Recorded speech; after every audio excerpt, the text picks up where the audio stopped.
जी मेरे सज्जनों, जी मेरे मित्रों, जी मेरे ग्राईं, उम्मीद है सारे दोस्त मेरे खैरियत नाल हो गए। अल्लाह पाक तुहानूं खुश रखे, आबाद रखे। एक नवा गुलूकार, एक नवी वीडियो, नवे किस्से दे नाल तुहाडा डॉक्टर अब्दुर्रहमान तुहाडी खिदमत दे विच दुबारा पेश। ते अज जिस गुलूकार की गल करन लगा वो गुलूकार कि जिहड़े दोस्त आलम साहब के दौर दे विच दुनिया च नहीं सी, या जिन्हां दोस्तां दी एक दिली ख्वाहिश है कि काश असी आलम साहब के दौर पैदा होए होंदे, काश असी आलम साहब नूं अपनी अखां दे नाल वेख्या हुंदा, ते काश असी अपने इन्हां कन्नां दी समाद आलम लोहार की आवाज़ नाल साडे कन्नां 'च आई हुंदी। लेकिन वो किस्मत अपनी, वो मुकद्दर अपने, वो खुश नसीब जिन्हां ने आलम नूं वेख भी लिया, जिन्हां ने आलम नूं जनाब सुन भी लिया। ते लेकिन अज जिस गुलूकार की गल मैं करन लगा वां वो गुलूकार कि जिहड़ा उस्तादां दा ताबेदार गुलूकार, जिहड़ा उस्तादां दी खिदमत करके मेहनत करके इस मकाम ते पहुँचिया, ते अज अगर पूरा आलम लोहार ते नहीं, अज दे दौर दे जिन्ने लोहार, जिन्ने चिमटियां वाले, बड़ी बड़ी अल्लाह ने सोहनी आवाज़ दिती, असी किसी नूं कुछ नहीं कहिंदे, ते लेकिन जिहड़ी एक खुशबू सानू आउंदी है वो इस गुलूकार दे विचों आएगी कि जिहड़ा अज भी जिंदगी की उस स्टेज ते पहुँच चुकिया है। ते ये दो फनकार ऐसे ने, एक ते आरफ लोहार जिहड़ा कि अज भी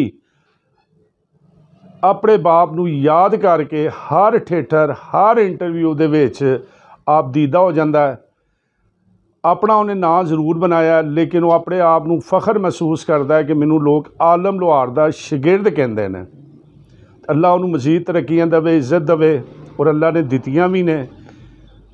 एक दूसरे नंबर ते यह गुलूकार है जिहदी तमाम वीडियो यूट्यूब ते भी पईयां होणगियां, बाकी भी तुसीं वेख सकदे हो कि हर स्टेज ते खलो के एक कोई लफ्ज़ बोलता है कि मेरे रूहानी उस्ताद आलम लोहार और मेरे उस्ताद बशीर लोहार, ठीक है, उन्हां दे सदके मैं अज इस मकाम ते हाँ। नहीं तो हर तीसरा बंदा अजकल उहदे च मैं आ जाती है, और वो समझदा है कि मेरे तो उत्ते तो कुछ भी नहीं, तो मेरे जिन्नी आवाज़ या मेरा स्टाइल तो कोई बंदा अपना ही नहीं सकता।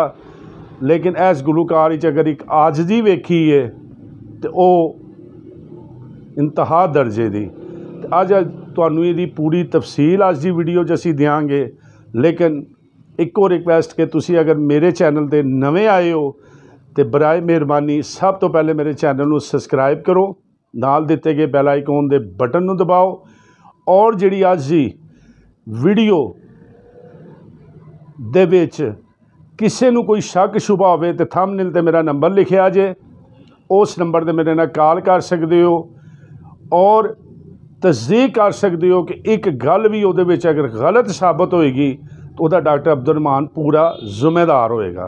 तो गल करांगे, हुण पुछोगे यार वो किहड़ा गुलूकार है, तो वो अज दे दौर दे विचों जिहड़ा गुलूकार है उहदा नाम है सरवर गुलशन।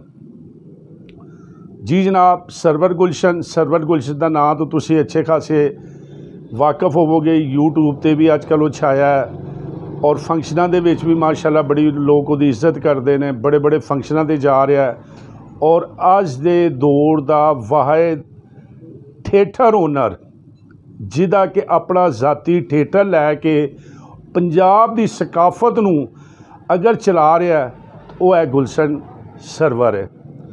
तो अज असी डिटेल सरवर गुलशन की देंगे, और अगर मेरा इंटरव्यू सरवर गुलशन साहब भी सुनते होण या वेखते होण तो उन्हां अगे भी रिक्वेस्ट है कि किसी जगह पर अगर गलत बयानी हुई होवे तो बराए मेहरबानी मैनू जरूर दसना कि यह गल डॉक्टर अब्दुर्रहमान तू यूट्यूब पर बह के तो बड़ी गलत की है, तो मैं जिम्मेदार पूरा होवांगा।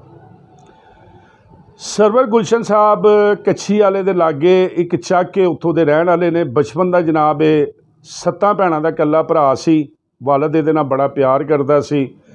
ਅਤੇ ਸਭ ਤੋਂ ਪਹਿਲੇ 1979 'ਚ ਇੱਕ ਮੇਲਾ ਲੱਗਿਆ ਅਤੇ ਉਸ ਮੇਲੇ ਦੇ ਵਿੱਚ ਇਹਦੇ ਵਾਲਦ ਸਾਹਿਬ ਇਹਨੂੰ ਆਪਣੇ ਮੋਢਿਆਂ 'ਤੇ ਚੁੱਕ ਕੇ ਅਤੇ ਮੇਲਾ ਵੇਖਣ ਲੈ ਕੇ ਗਏ। ਇੱਕ ਪਾਸੇ ਆਲਮ ਲੁਹਾਰ ਸਾਹਿਬ ਦਾ ਥੀਏਟਰ ਸੀ ਅਤੇ ਦੂਜੇ ਪਾਸੇ ਬਸ਼ੀਰ ਲੁਹਾਰ ਸਾਹਿਬ ਦਾ ਥੀਏਟਰ ਸੀ। ਆਲਮ ਲੁਹਾਰ ਸਾਹਿਬ ਦੇ ਥੀਏਟਰ ਦੀ ਕੀਮਤ ਟਿਕਟ ਸੀ 3 ਰੁਪਈਏ ਅਤੇ ਬਸ਼ੀਰ ਲੁਹਾਰ ਸਾਹਿਬ ਦੇ ਥੀਏਟਰ ਦੀ ਟਿਕਟ ਸੀ 2 ਰੁਪਈਏ। ਅਤੇ ਇਹਦੇ ਵਾਲਦ ਨੇ, ਇਹਦੇ ਵਾਲਦ ਦਾ ਨਾਮ ਵੀ ਅੱਜ ਮੈਂ ਤੁਹਾਨੂੰ ਦੱਸਾਂਗਾ। ਵਾਲਦ ਦਾ ਨਾਂ ਇਹਦਾ ਬਸ਼ੀਰ ਅਹਿਮਦ ਜੇ, ਠੀਕ ਹੈ ਜੀ। ਅਤੇ ਥੀਏਟਰ ਵੇਖਣ ਗਏ ਅਤੇ ਇਹਦੇ ਵਾਲਦ ਨੇ ਸਸਤਾ ਟਿਕਟ ਸਮਝ ਲਓ ਜਾਂ ਜੋ ਸੋਚ ਕੇ ਜਾਂ ਆਪਣੀ ਪਸੰਦ ਸਮਝ ਕੇ ਬਸ਼ੀਰ ਲੁਹਾਰ ਸਾਹਿਬ ਦਾ ਇਹਨੂੰ ਥੀਏਟਰ ਵਿਖਾਇਆ। ਅਤੇ 6 ਸਾਲਾਂ ਦਾ 7 ਦਾ ਬੱਚਾ ਸੀ ਟੋਟਲ। ਅਤੇ ਇਹਨੇ ਜਦੋਂ ਬਸ਼ੀਰ ਲੁਹਾਰ ਸਾਹਿਬ ਦਾ ਉਸ ਵਕਤ ਦੇ ਵਿੱਚ ਇੱਕ ਨਾਤ ਮਸ਼ਹੂਰ ਹੋਈ, ਜਾਗ ਫਕੀਰਾ ਜਾਗ ਵੇਲਾ ਸਰਗੀ ਦਾ, ਇਹ ਨਾਤ ਸੁਣੀ। 7 ਸਾਲ ਦਾ ਬੱਚਾ ਸੀ ਅਤੇ ਇਹ ਸੁਣ ਕੇ ਅਤੇ ਜਦੋਂ ਇਹ ਰਾਤ ਵਾਪਸ ਆਇਆ ਅਤੇ ਰਸਤੇ ਦੇ ਵਿੱਚ ਥਥਲੀ ਜੀ ਜ਼ਬਾਨ ਦੇ ਨਾਲ ਇਹ ਗਾਉਂਦਾ ਰਿਹਾ, ਦਾਦ ਫਤੀਰਾ ਦਾਦ ਤਾਰਾ ਸਰਗੀ ਦਾ, ਮਤਲਬ ਜਿਸ ਤਰ੍ਹਾਂ ਬੱਚੇ ਕਰਦੇ ਨੇ। ਅਤੇ ਇਹਦੇ ਵਾਲਦ ਨੇ ਇਹਨੂੰ ਡਾਂਟਿਆ ਵੀ, ਸਾਰਾ ਕੁਝ ਕੀਤਾ। ਸੁਬਾਹ ਉੱਠਿਆ, ਇਹਨੂੰ ਫੜਿਆ, ਸਕੂਲ ਛੱਡ ਆਏ ਇਹਨੂੰ ਜਾ ਕੇ। ਸਕੂਲ ਗਿਆ ਅਤੇ ਉੱਥੇ ਵੀ ਟੀਚਰਾਂ ਦੇ ਨਾਲ ਇਹਨੇ ਇੱਕੋ ਹੀ ਗੱਲ, ਜਾਗ ਫਕੀਰਾ ਜਾਗ।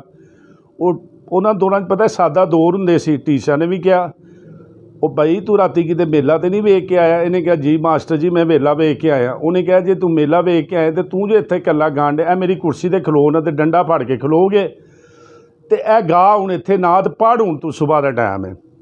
ਇਹ ਜਨਾਬ ਉੱਤੇ ਸਟੇਜ 'ਤੇ ਖਲੋ ਗਿਆ। ਖਲੋ ਕੇ ਅਤੇ ਫਿਰ ਇਹਨੇ ਇਹ ਨਾਤ ਪੜ੍ਹੀ ਔਰ ਸਾਰੇ ਸਕੂਲ ਦੇ ਬੱਚੇ ਜਿਹੜੇ ਉੱਥੇ ਇਕੱਠੇ ਹੋ ਗਏ। ਇੱਥੋਂ ਤੇ ਇਹਦੀ ਸ਼ੌਕ ਦਾ ਹਿਸਾਬ ਲਾਓ ਕਿ ਇਹਨੂੰ ਗੁਲੂਕਾਰੀ ਦਾ ਸ਼ੌਕ ਕਿੰਨੀ ਉਮਰ ਤੋਂ ਸੀ। ਉਸ ਤੋਂ ਬਾਅਦ ਕੰਮ ਸਿਲਸਿਲੇ ਚੱਲਦੇ ਰਹੇ। ਆਲਮ ਸਾਹਿਬ ਦੁਨੀਆ ਤੋਂ ਟੁਰ ਗਏ। 1999 ਦੇ ਵਿੱਚ ਕੱਛੀ ਵਾਲੇ ਦੇ ਲਾਗੇ ਇੱਕ ਮੇਲਾ ਲੱਗਾ। ਬਸ਼ੀਰ ਸਾਹਿਬ ਨੂੰ ਇਹ ਸੁਣ ਕੇ ਆਏ। ਬਸ਼ੀਰ ਸਾਹਿਬ ਦੇ ਫਿਰ ਇਹ ਸ਼ਾਗਿਰਦ ਹੋ ਗਏ। ਖਿਸਰੂ ਕੇ ਇਹਨਾਂ ਮੈਟ੍ਰਿਕ ਕੀਤੀ। ਮੈਟ੍ਰਿਕ ਕਰਨ ਤੋਂ ਬਾਅਦ ਜਨਾਬ ਇਹਨਾਂ ਦੀ ਵਾਲਦਾ ਦੀ ਡੈਥ ਹੋ ਗਈ ਔਰ ਵਾਲਦਾ ਦੀ ਡੈਥ ਤੋਂ ਬਾਅਦ ਚਰੀਸ਼ਵੇ ਦਾ ਖ਼ਤਮ ਦਵਾਇਆ ਅਤੇ ਇਹ ਬੰਦਾ ਘਰ ਛੱਡ ਕੇ ਅਤੇ ਬਸ਼ੀਰ ਲੁਹਾਰ ਦੇ ਥੀਏਟਰ ਦੇ ਵਿੱਚ ਟੁਰ ਗਿਆ ਔਰ ਉਹਨਾਂ ਨੂੰ ਆਪਣਾ ਸ਼ਾਗਿਰਦ ਉਸਤਾਦ ਮੰਨਿਆ ਔਰ ਉਹਨਾਂ ਦਾ ਸ਼ਾਗਿਰਦ ਹੋ ਗਿਆ। ਔਰ ਫਿਰ ਉਹਨਾਂ ਦੇ ਥੀਏਟਰਾਂ ਦੇ ਨਾਲ ਹੀ ਜਿੱਧਰ ਜਿੱਧਰ ਉਹ ਗਏ ਉੱਧਰ ਉੱਧਰ ਇਹ ਜਾਂਦਾ ਰਿਹਾ। ਉਹਦੇ ਦੌਰ ਦੇ ਵਿੱਚ ਇਹਦੀ ਤਨਖਾਹ ਲੱਗੀ 20 ਰੁਪਈਏ। ਇਹ ਗੱਲਾਂ ਤੁਹਾਨੂੰ ਕਿਸੇ ਯੂਟਿਊਬਰ ਨੇ ਨਹੀਂ ਜੇ ਦੱਸਣੀਆਂ। ਅਤੇ ਜੇ ਗੱਲ ਗਲਤ ਹੈ ਤਾਂ ਸਰਵਰ ਗੁਲਸ਼ਨ ਸਾਹਿਬ ਅਗਰ ਮੇਰਾ ਵੀਡੀਓ ਵੇਖਦੇ ਹੋ ਪਏ ਤਾਂ ਜ਼ਰੂਰ ਮੈਨੂੰ ਦੱਸਣਾ ਤੁਸੀਂ। 20 ਰੁਪਈਏ ਜਨਾਬ ਇਹਦੀ ਤਨਖਾਹ ਲੱਗੀ ਅਤੇ ਥੀਏਟਰਾਂ ਦੇ ਨਾਲ ਨਾਲ ਟੁਰਦਾ ਰਿਹਾ। ਫਿਰ ਇਹ ਐਂਟਰੀ ਦੇਣ ਲੱਗ ਗਿਆ, ਬਸ਼ੀਰ ਸਾਹਿਬ ਦੇ ਨਾਲ ਐਂਟਰੀ ਦੇਣ ਲੱਗ ਗਿਆ, ਡਰਾਮਿਆਂ 'ਚ ਹਿੱਸਾ ਲੈਣ ਲੱਗ ਗਿਆ। ਅੱਜ ਵੀ ਪੁਰਾਣੇ ਡਰਾਮੇ ਯੂਟਿਊਬ 'ਤੇ ਮੌਜੂਦ ਨੇ, ਵੇਖੋਗੇ ਉਹਦੇ ਵਿੱਚ ਤੁਹਾਨੂੰ ਨਜ਼ਰ ਆਏਗਾ। ਫਿਰ ਇੱਕ ਜਗ੍ਹਾ 'ਤੇ ਜਨਾਬ ਇਹਨੇ ਗਾਲਬਨ ਕੰਗਨਪੁਰ ਦੀ ਗੱਲ ਹੈ, ਉੱਥੇ ਇੱਕ ਮੇਲੇ ਦੇ ਵਿੱਚ ਇਹਨੇ ਜਨਾਬ ਬਸ਼ੀਰ ਸਾਹਿਬ ਨਾਲ ਗਾਇਆ ਅਤੇ ਇਹਦੀ ਉੱਥੇ 20 ਰੁਪਈਏ ਦੀ ਤਨਖਾਹ ਸੀ ਅਤੇ 1800 ਰੁਪਈਆ ਇਹਦਾ ਉੱਥੇ ਵੇਲਾਂ ਦੇ ਵਿੱਚ ਜਮ੍ਹਾਂ ਹੋਇਆ। ਇਹਨੇ 1800 ਚੁੱਕਿਆ ਅਤੇ ਆਪਣੇ ਉਸਤਾਦਾਂ ਦੀ ਜਾ ਕੇ ਝੋਲੀ ਦੇ ਵਿੱਚ ਰੱਖ ਦਿੱਤਾ। ਅਤੇ ਮਹੀਨੇ ਦੀ ਤਨਖਾਹ ਕਿੰਨੀ ਸੀ? 20 ਰੁਪਈਏ। ਅਤੇ ਇਹ ਹਿਸਾਬ ਲਾ ਲਓ। ਉਸ ਤੋਂ ਬਾਅਦ ਹੁਣ ਅਗਲੀ ਗੱਲ ਕਿ ਜਿਹੜੇ ਦੋਸਤ ਕਹਿੰਦੇ ਹੋਣਗੇ ਇਹਦੀ ਕੋਈ ਯੂਟਿਊਬ 'ਤੇ ਤੁਸੀਂ ਵੀਡੀਓ ਚੈੱਕ ਕਰ ਲਓ ਜਿਹਦੇ ਵਿੱਚ ਲਫ਼ਜ਼ ਇਸਤੇਮਾਲ ਕਰਦਾ ਹੈ ਕਿ ਮੇਰੇ ਵਿੱਚੋਂ ਤੁਹਾਨੂੰ ਬਸ਼ੀਰ ਲੁਹਾਰ, ਮੇਰੇ ਵਿੱਚੋਂ ਆਲਮ ਲੁਹਾਰ, ਮੇਰੇ 'ਚੋਂ ਆਰਫ ਲੁਹਾਰ ਦੀ ਖੁਸ਼ਬੂ ਨਾ ਆਵੇ। ਇਹ ਇੱਕ ਅਦਬ ਦੇ ਦਾਇਰੇ ਦੇ ਵਿੱਚ ਰਹਿ ਕੇ ਗੱਲ ਕਰਦਾ। ਇਹ ਅੱਜ ਵੀ ਇਹਦੀਆਂ ਵੀਡੀਓ ਤੁਸੀਂ ਚੈੱਕ ਕਰੋ। ਇਹਦਾ YouTube 'ਤੇ ਚੈਨਲ ਹੋਏਗਾ, ਉਹਨੂੰ ਚੈੱਕ ਕਰੋ, ਇਹਦੀ ਕੋਈ ਵੀਡੀਓ ਚੈੱਕ ਕਰੋ। ਅਤੇ ਇੱਕ ਗੱਲ ਇਹ ਸਟੇਜ 'ਤੇ ਖਲੋ ਕੇ ਜ਼ਰੂਰ ਕਰੇਗਾ ਕਿ ਮੇਰੇ ਰੂਹਾਨੀ ਉਸਤਾਦ ਆਲਮ ਲੁਹਾਰ ਸਾਹਿਬ, ਮੇਰੇ ਉਸਤਾਦ ਬਸ਼ੀਰ ਲੁਹਾਰ ਸਾਹਿਬ ਔਰ ਆਰਫ ਲੁਹਾਰ ਸਾਹਿਬ ਮੇਰਾ ਉਸਤਾਦ ਗਰਾਨਾ। ਯਾਰ ਇੰਨਾ ਤਾਬੇਦਾਰ। ਔਰ ਅੱਜ ਦੇ ਦੌਰ ਦੇ ਵਿੱਚ ਜਦੋਂ ਹਰ ਇੱਕ ਜਮੈਮ ਹੈ ਅਤੇ ਸਟੇਜਾਂ 'ਤੇ ਖਲੋ ਕੇ ਅਤੇ ਇੰਨਾ ਬਾਅਦਬ ਸ਼ਾਗਿਰਦ, ਅਤੇ ਮੈਨੂੰ ਤਾਂ ਅੱਜ ਕੱਲ੍ਹ ਦੇ ਗੁਲੂਕਾਰਾਂ 'ਚ ਨਹੀਂ, ਹਰ ਬੰਦੇ ਮਤਲਬ ਆਪਣੇ ਆਪ ਨੂੰ ਬਣਿਆ ਲੁਹਾਰ ਬਣਿਆ ਅਤੇ ਗਾ ਰਿਹਾ। तो वो समझदा मैं ही सारा कुछ हाँ। तो सरवर की यह आरजी जिहड़ी है इंतहाई सानू तो पसंद है और लोग भी इनू पसंद करते हैं। और दूसरी गल जिहड़ी कि मैं साबका वीडियो बनाई, अज वीडियो बड़ी लंबी जे तो तुहानू मज़ा भी मेरी उम्मीद है कि वीडियो का आ रहा होना है कि इस बंदे नू करोला गड्डी दी आफर हुई। एक थिएटर के मालक ने कहा, और मैं बड़े वसूख नाल गल कर रहा, जिहड़ा अजकल हर बंदा नाल लुहार लिखाई फिरदा है, बड़े वसूख दे नाल गल कर रहा कि इस बंदे नू आफर हुई कि सरवर गुलशन तू अपने नां दे नाल लुहार लिखा लै ते तेनू मैं फलानी गड्डी तेनू दे देंगा, तू इस तरीके नाल कामयाब नहीं होना। तो इस बंदे दे अल्फाज सी कि मैं मलक हाँ, मलक रवांगा, अगर मेरे च आलम वाली गल नज़र आ गई तो लोग मैनू पसंद कर लैणगे, लोग मैनू वेख लैणगे। तो जे लुहार लिखा के भी मैं वो काम ना कर सकिया तो लोगों ने फिर भी मैनू पसंद नहीं करना। तो इस बंदे ने वाहद ये बंदा जे कि जिन्हें अपने नां दे नाल लुहार भी नहीं लिखाया और नशा भी लुहारां वाला जिहड़ा ते गुलूकारी वाला वो पूरा दिता है। यह जे अज जी सरवर गुलशन की पूरी जानकारी, पूरी उहदी जनाब इहो जी वीडियो तुहानू पूरे यूट्यूब ते नहीं किसी ने दसी होनी। तो अल्लाह पाक इनू मजीद कामयाबियां देवे, अल्लाह इनू जनाब तरक्कियां देवे और उस्तादां दा इसे तरीके नाल बाअदब रखे। तो देखो हर बंदा काबिल एहतराम हुंदा है। सब तो वड्डी मेरी वीडियो च इक्को ही पैगाम हुंदा है कि यह जिहड़े फोक सिंगर ने कोई भी ने, लुहार है, कम्यार है, वड़ैच है, चद्दड़ है, मलक है, मैं तो उन्हां दा कदरदान हाँ कि साडे पंजाब दी सकाफत नूं ये लैके जिंदा इन्हां ने रखिया। फोक नूं, गायकी नूं इन्हां गुलूकारां ने जिंदा रखिया। तो सारे जिन्ने तुसी गुलूकार हो, मैं सारे फोक सिंगरां नूं यकीन करो दिलों सलाम पेश करता। तुसी साडे सरमाया हो पंजाब दा, तुसी साडे लई काबिल एहतराम हो, तुसी कुछ भी हो, लेकिन तुसी पंजाब दी सकाफत नूं जगह जगह लैके ते जनाब पंजाबी दास्तानां नूं, किस्सियां नूं, कहानियां नूं सुना रहे हो। यह दौर दे विच यह ही तुहाडा सब तो वड्डी जिहड़ी है तुहाडी कामयाबी है। तो वीडियो बड़ी अज लंबी हो गई, अज मैं भी थोड़ा जिहा जज्बात दे विच वीडियो बना गया जे। तो उम्मीद है मेरी यह वीडियो ज़रूर पसंद तुहानूं आई होएगी। बहुत शुक्रिया इन्नी तवज्जो दे नाल तुसीं अपना टाइम कढदे हो, मेरी यह वीडियो नूं वेखदे हो, तो लाइक भी करदे हो, मैनूं पर्सनल ते कॉलां भी करदे हो। तो आखिर ते अगर मेरे कोलों किसी फनकार दे मुतल्लक हथ जोड़ के मैं माजरत ख्वाहां, मेरे लिए सारे काबिल एहतराम हो तमाम फोक सिंगर कि अगर गलत अल्फाज निकल गए होण तो उहदी मैं तुहाडे सारियां फनकारां कोलों इंतहाई माजरत करना वा।